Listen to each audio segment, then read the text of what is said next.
big thing that our guys are really getting better at and they're continuing to grow is just understanding our concepts and understanding what the offense is doing conceptually. So we know who we are defensively, and we know for the most part how teams are going to attack us or see us. So, really know thyself. And really coming out of the spring, we wanted to know who we were, really solidify our identity on defense.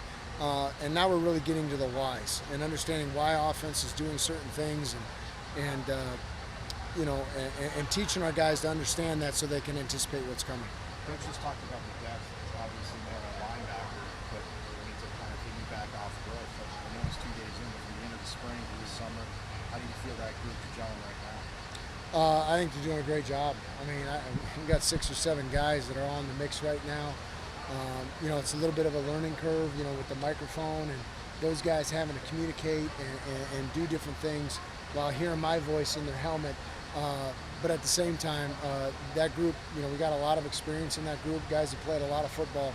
And they're continuing to move along, and seeing their progression, seeing what Coach Coop is doing with those guys, they're getting better every day.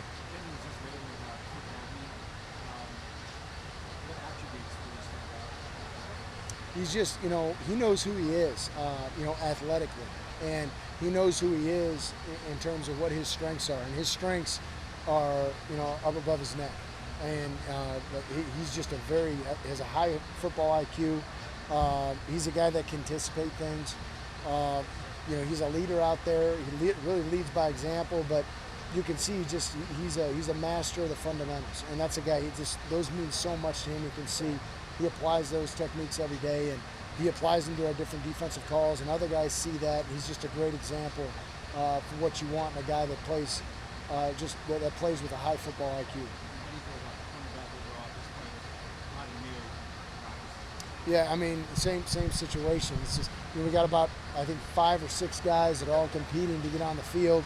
We have some guys that are a little bit ahead of other guys because they have playing experience, and they brought some experience, and then we have some young guys that are talented.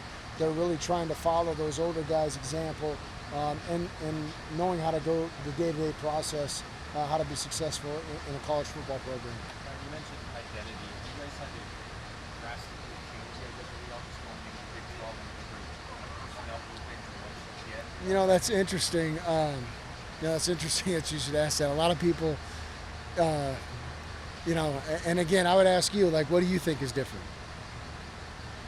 Okay, well, I mean, the reason I'm saying that is just, we've been in the Pac-12 the last, 2 years, at least I've coordinated, and I've seen some really good running backs, some really good quarterbacks, some really good offensive lines, and some really good receivers. So, there's a little bit different style of offense in this league, and I think it's more field position, possessions, managing possessions, and time management.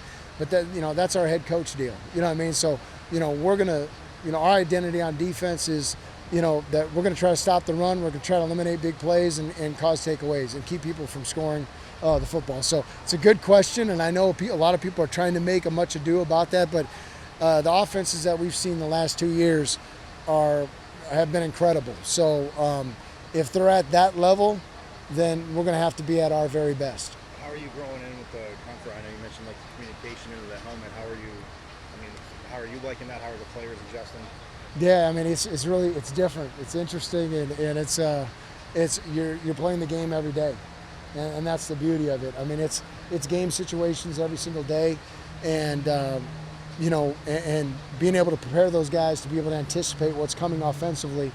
I think that's something that it helps us, but it also helps the offense. So it's still a chess match. It's still playing cat and mouse, and we're still adapting and adjusting to it, and I'm excited about the future of it. Does that change anything for you being on the sidelines or being in the booth because of that? It's a great question. We're still working that out. Some of your best pass rushers, Clayton, they look noticeably bigger, stronger this year. How does that kind of help them and you?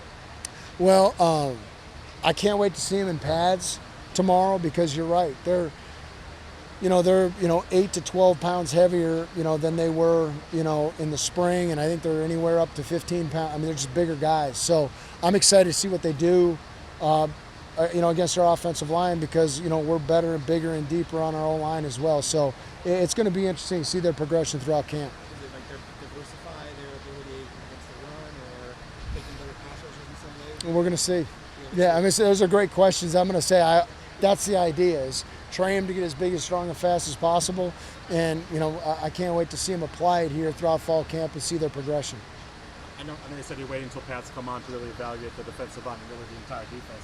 But looking at the defensive line, bodies-wise, it's almost like you got a baseball team there. Is that challenging really to start weeding out?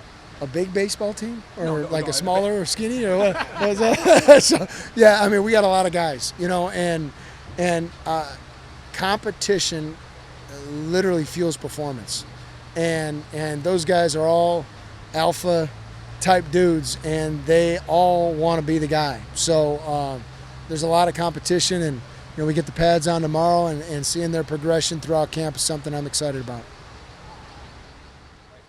Okay.